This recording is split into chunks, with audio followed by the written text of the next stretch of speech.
are being delayed across the UK and in the Irish Republic because of an air traffic control centre fault. Affected airports include Heathrow, Stansted, Cardiff, Dublin, and Glasgow. The National Air Traffic Control Service, NATS, said its Swanwick centre, in Hampshire, was having difficulty switching from nighttime to daytime operation. The Association of British Travel Agents said it was told problems would persist until at least 1400 hours GMT. The airline Ryanair, however, says the air traffic control issues will continue until at least 1600 hours GMT, affecting certain flights. Apologising for any delays, NATS added, engineers are working to rectify the problem as soon as possible. Edinburgh, Manchester, Birmingham, Southampton, Luton, London City, Newcastle, Exeter, Bournemouth and other airports have also reported delays and are asking passengers to check with their airlines. Heathrow had cancelled 60 flights by 9:45 GMT,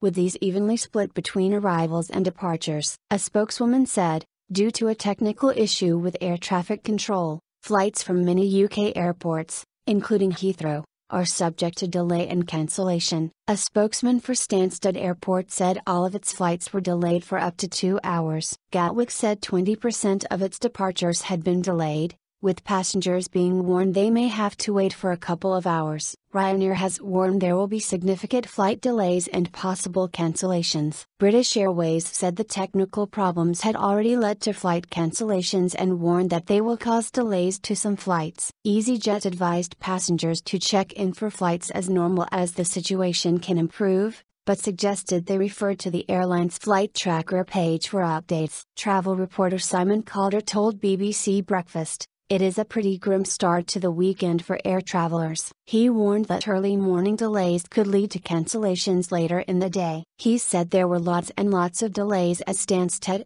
while Heathrow Airport had long delays of up to 40 minutes in departures. William Patton, from London, has been delayed at Heathrow. He told the BBC, having been on a cancelled flight to Aberdeen from City last night, "I was put onto a red-eye this morning. And am still on it, with delays of 4 hours estimated," according to the captain. Passenger Daisy McAndrew said she had been caught in the unholy mess at Gatwick as she tried to fly to Barcelona for work. As ever, staff have been fantastic, but they know nothing other than the fact it is going to be a very, very long delay. Very frustrating, Ms. McAndrew told Sky News. "It doesn't show our air traffic control system or our travel system in a good light. I have never heard of an example where every single plane is grounded. It's quite eerie when I look out of the window to see the tarmac in Gatwick, normally so busy, and also the sky above Gatwick, which is normally busy, completely static. There's nothing moving." At Stansted, Alina Khan's flight has been delayed for 3 hours. She told the BBC that many flights were delayed and yet no one had explained to passengers the reason for the delay. "There's an elderly couple behind me and they think it's weather related. They are worried they might get stuck in a storm,"